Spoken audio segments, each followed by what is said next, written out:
দুনিয়াদার পাগল আমার বাবারা, আমরা তো চিন্তাও করতে পারি না কিভাবে দিন গেল, রাত্র গেল, সপ্তাহ গেল, মাস গেল, বছর গেল, কিভাবে যুগ গেল।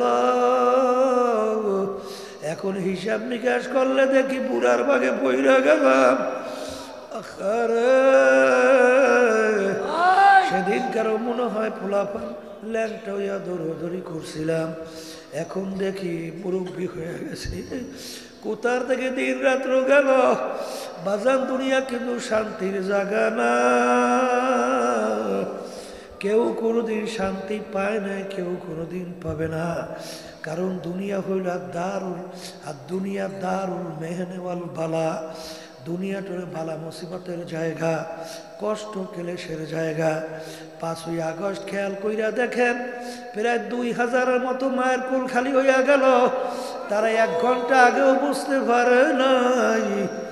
আর দুনিয়ার মুখ আমরা দেখতে পারবো না। এরকমভাবে কত মানুষ রাস্তায় নামলো, ঘুম হয়ে গেল।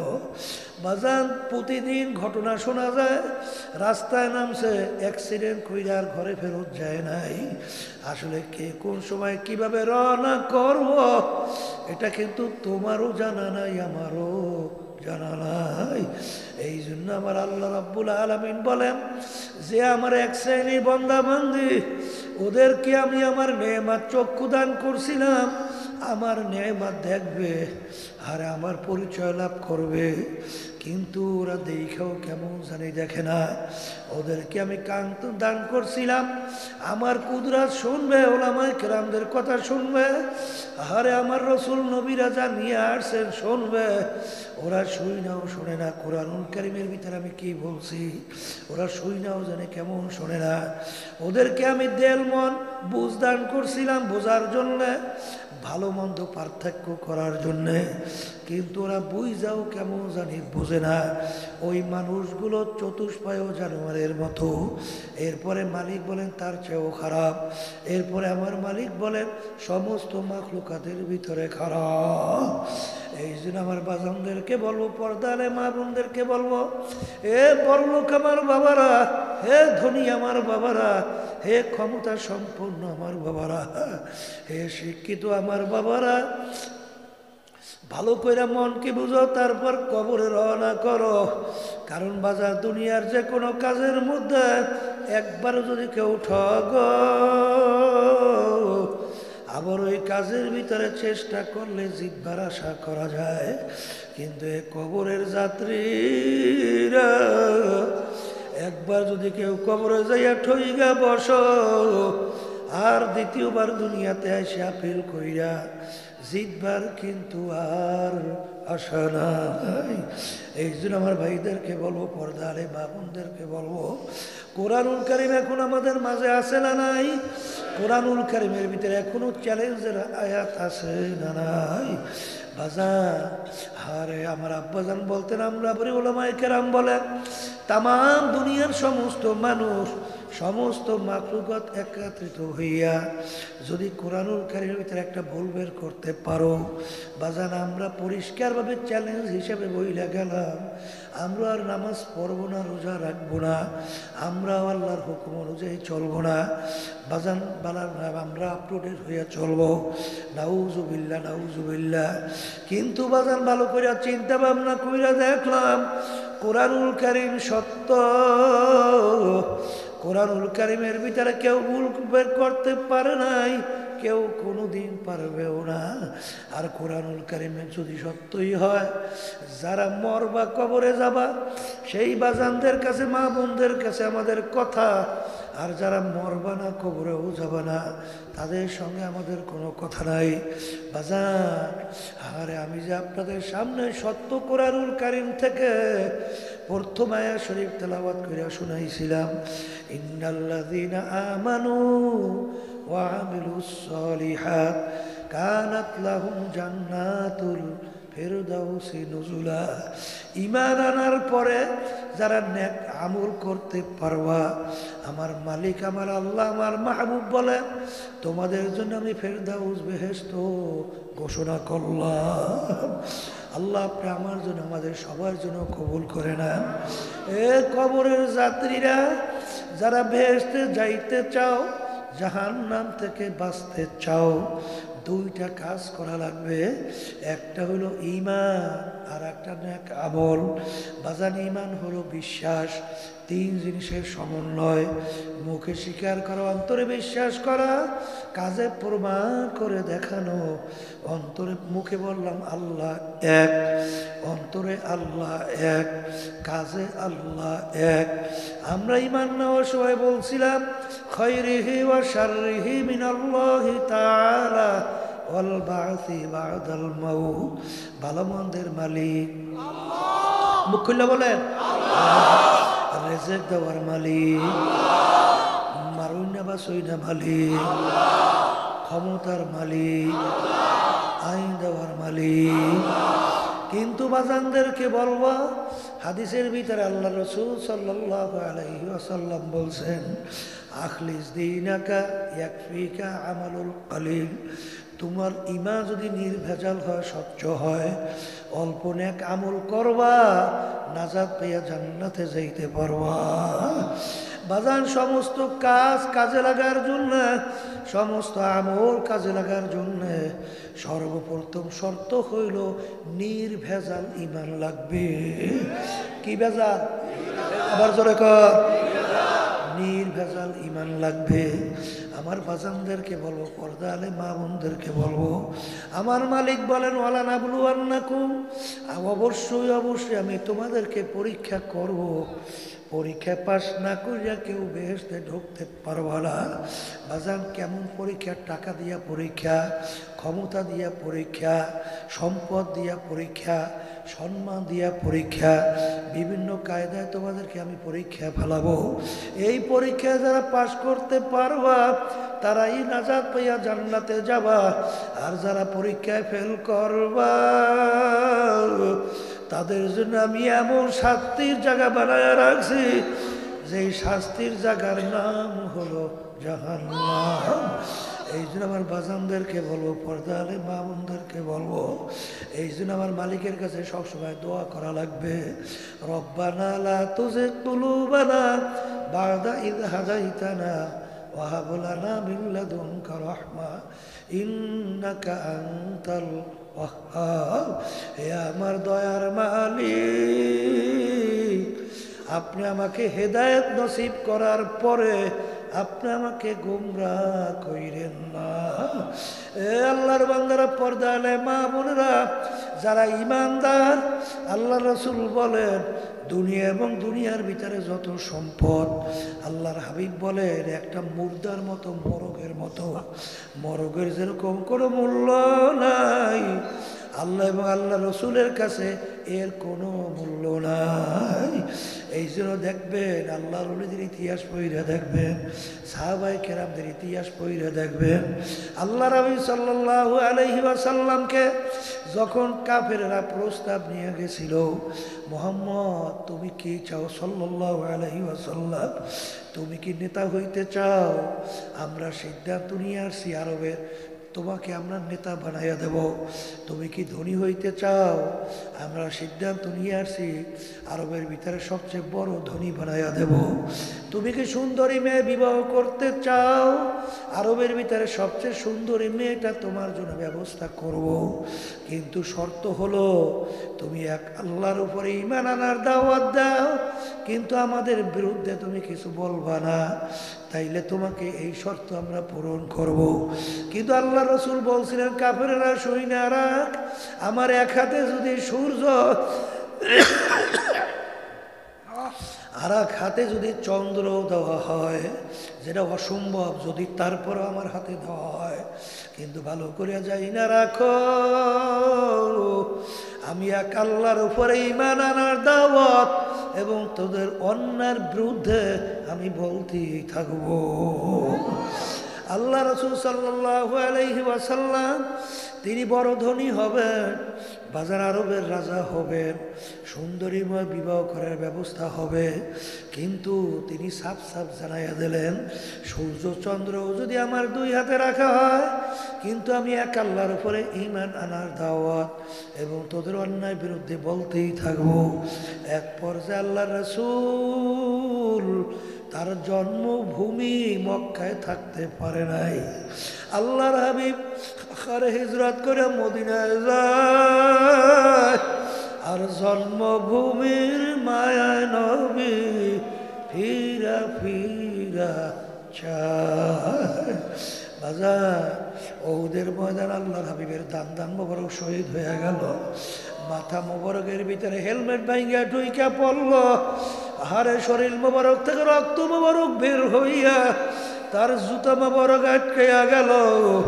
বাজান সাহাবায়ে কেরামদের ইতিহাস পড়িয়া দেখো, বেলাল হাবশী রাদিয়াল্লাহু তাআলা আনহু, হে আমার গরিব বাবারা, হে আমার ধনী বাবারা, আমিনু কামা আমানান নাস। ওর মালিক ছিল জালেম এক মহিলা, এত বড় খবিস। বেলাল রাদিয়াল্লাহু তাআলা আনহুকে বলে, বেলাল তুই তোর খোদার উপরে ঈমান ছাড়, নালে তোকে এমনভাবে আমি কষ্ট দেব, কষ্ট সহ্য করতে পারবি না, মারা যাবি। কেমন কষ্ট দিত বেলাল হাবশী রাদিয়াল্লাহু তাআলা আনহু, পিঠ মোবারকের ভিতরে গর্ত গর্ত হয়ে গেছিল। আর জিজ্ঞাসা করে, ব্যাপার কি, তোমার পিঠের ভিতরে এরকম কেন গর্ত দেখা যায়? বলতেছে, আগুন জ্বালাইয়া কয়লার উপরে আমার চিৎ করে শোয়াইয়া আমার বুকের উপরে পাথর চাপা দিয়া রাখছে, কেউ আগুন নিবায় নাই। আমার গোশত রক্ত গইলা তারপর ওই কয়লার আগুন নিভছিল, কিন্তু তার জবান থেকে শুধু বের হইল আমার আল্লাহ এক, আমার আল্লাহ এক, আমার আল্লাহ এক, আল্লাহ। বাজার দুনিয়ার কোনো তাদের মোহই ছিল না রে বাজার, দুনিয়ার কোনো গুরুত্বই তাদের কাছে ছিল না। বাজান রে, ভালো করে মনকে বুঝো, তারপর মাওলার কবরে রওনা করো। কারণ দুনিয়া একটা মরগের মতো। তবে এই কথার মাধ্যমে কেউ বুঝেন না, হুজুর দুনিয়া বুঝি আমরা কামাই করব না। হ্যাঁ, দুনিয়া হালাল রেজেক কামাই করাও ফরজ। জোরে বলেন কি? দুনিয়া হালাল রেজেক কামাই করা কি ফরজ? কারণ সাহাবায়ে কেরামদের বড় ভিতরে বড় ধনী আছিলেন কি আছিলেন না? বাজান ওসমান গনি রাদিয়াল্লাহু তাআলা আনহু, বাজান নামই হলো ধনী ওসমান। এখনো মদিনা শরীফ গেলে দেখবে তার বড় বড় এখনো মাজরা পড়ে আছে।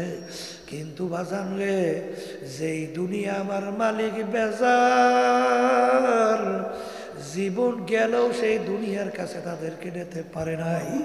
কথা ঠিক না বেঠিক? কিন্তু হালাল উপায় যদি মালিক যদি বরকত দান করেন, আলহামদুলিল্লাহ। জোরে বলেন কথা ঠিক না বেঠিক? বড় পীর আব্দুল কাদের জিলানী রাহমাতুল্লাহ আলাইহি খুব বড় মাপের ধনী ছিল। তিনি এ ছাত্রদেরকে হাদিস পড়াইতেছেন। হঠাৎ একদিন এসে একজনে বলে, হুজুর আপনার জাহাজ মাল সহ সমুদ্রে ডুইবে গেছে। এইটা শোনার পরে তিনি বলেন, ইন্না লিল্লাহি ওয়া ইন্না ইলাইহি রাজিউন। এই কথা বলে চক্ষু বন্ধ কইরা মাথা একটু নিচের দিকে নামাইয়া কিছুক্ষণ মাথা নিচে রাইখা মাথা উঠাইয়া বলেন, বাবা পড়ো।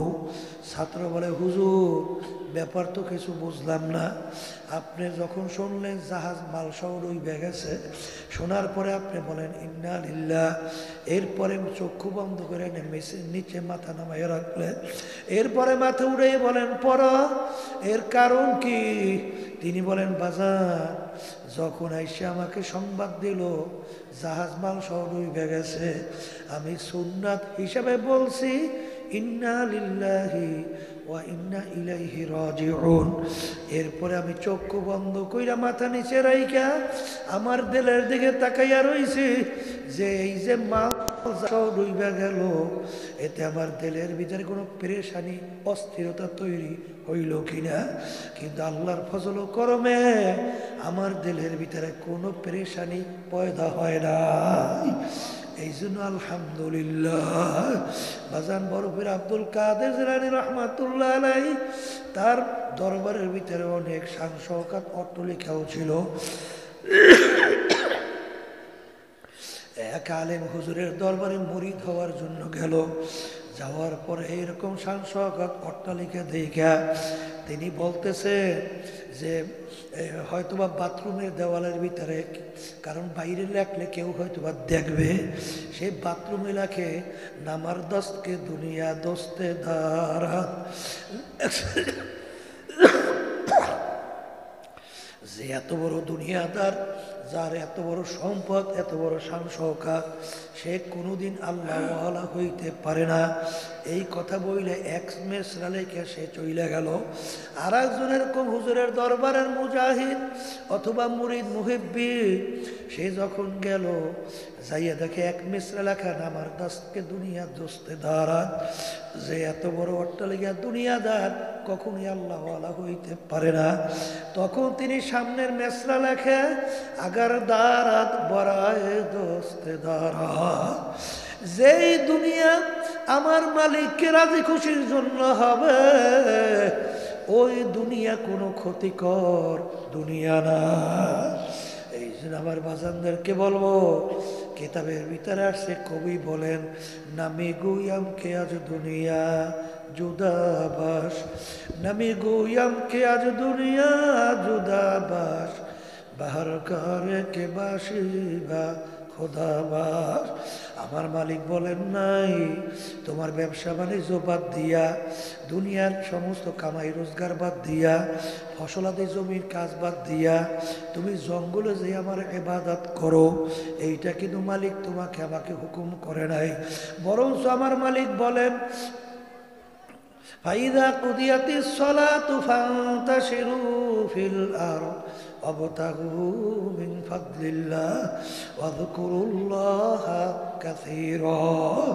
এখানে মালিক নামাজের কথা বলার পরে তোমরা যখন জুমার নামাজ আদায় করো, আদায় করার পরে দেরি না কইরা জমিনের ভিতরে নামো। কেন? হালাল রিজিক কামাই করার উদ্দেশ্যে।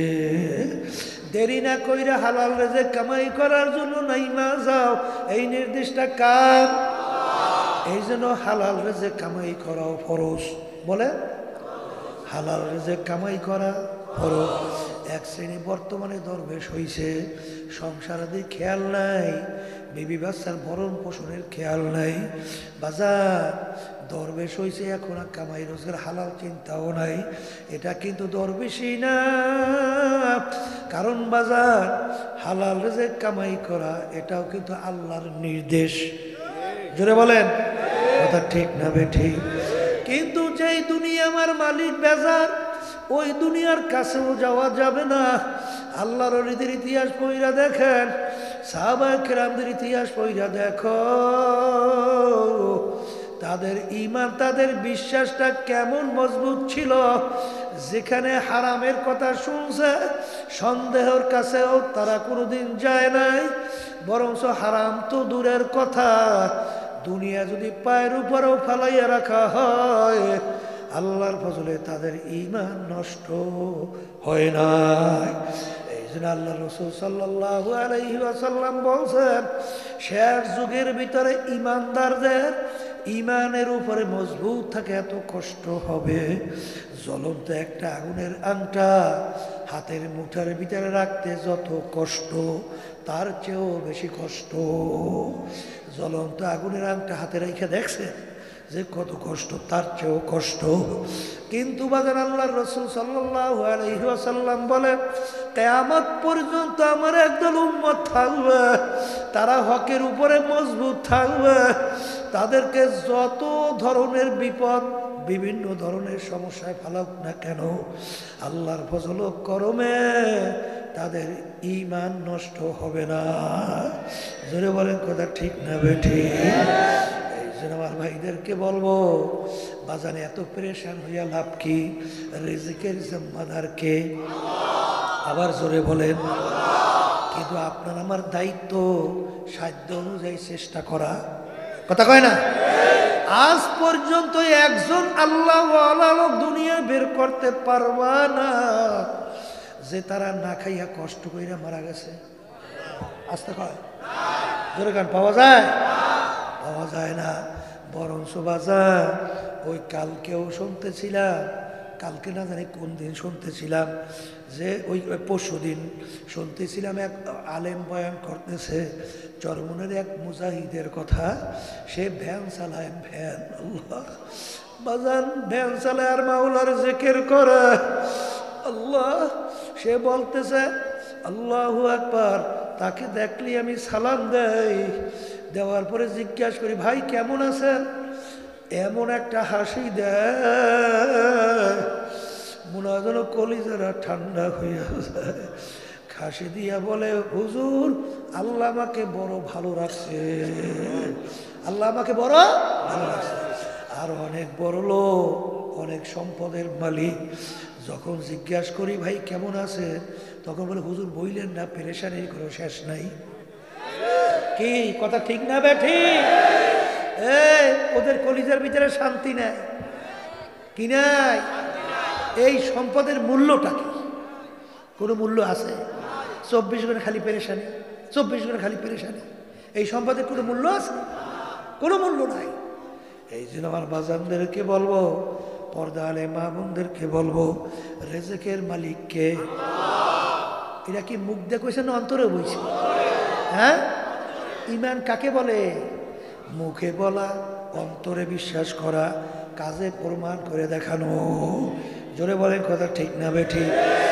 এ কবরের যাত্রীরা, খাই খাই করো কিন্তু মনে রাখো, মনে রাখো বাজান, ভালো করে মনে রাখো, যারা পাকা মজবুত ইমানদার তাদের দুনিয়ার কোনো মূল্যই তাদের কাছে আল্লাহর ফজলের নাই। জোরে বলেন কথা ঠিক কি না?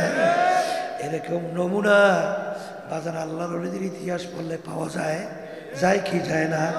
সাহাবায়ে কেরামদের ইতিহাস পড়লে পাওয়া যায়, যায় কি যায় না? আমার আব্বাজান রহমাতুল্লাহি আলাইকে আমরা বড় হওয়ার পরে যতটুকু দেখছি, বাজান দুনিয়াও যদি পায়ের উপরে ফালাইয়া রাখছে, কিন্তু আল্লাহর কুদুম যেই কাজে আমার মাওলা বেজার, ওই কাজের কাছেও তাকে নিতে পারে না। জোরে বলেন কথা ঠিক না বেঠি? তাদের কেমন বিশ্বাস ছিল, তোমার আমার কেমন বিশ্বাস রে বাজান? ইমানকে মজবুত করো, ইমানকে নির্ভেজাল করো। কারণ বাজান ভালো কইরা বোঝো, দুনিয়া কিন্তু শান্তির জায়গা না। কেউ কোনোদিন শান্তি পায় নাই, কেউ কোনোদিন পাবে না। এমন একটা লোক বের করতে পারবা না যে বলবে আমি সব 100 ভাগ সব দিক থেকে শান্তি আছে। যেরকম আছে, কোনোদিন পারবে? কোনোদিন পারবে না। এই জন্য আমার ভাইদেরকে বলবো, পর্দা আলে মা বোনদেরকে বলবো, ইমানকে মজবুত করো। কিন্তু বাজার আফসোস, আজকে বাংলাদেশের মধ্যে উলামায়ে কেরাম এত চিল্লায়, আমরাও চিল্লাই যে বাজার আইন দেওয়ার মালিক আল্লাহ। বলেন ক্ষমতার মালিক আল্লাহ, আইন দেওয়ার মালিক আল্লাহ। কিন্তু এক শ্রেণীর বাজানরা আজকে দুনিয়ামুখী বিজাতিদের কালচারে অভ্যস্ত হইয়া তারা আইন দেওয়ার মালিক আল্লাহকে আর মানতে চায় না। জোরে বলেন আউযুবিল্লাহ। কি কথা ঠিক বলছি না ভুল বলছি? হ্যাঁ, কথা ঠিক বলছি না ভুল বলছি? সর্বনাইতে একদিন এক অন্য দল করুন না আমাকে এসে বলতেছে, হুজুর সব ব্যাপারে তো আমরা আল্লাহকেই মানি, কিন্তু হুজুর রাষ্ট্র চালানোর ব্যাপারে এই যে আমরা মানুষের একটা নিয়ম নীতি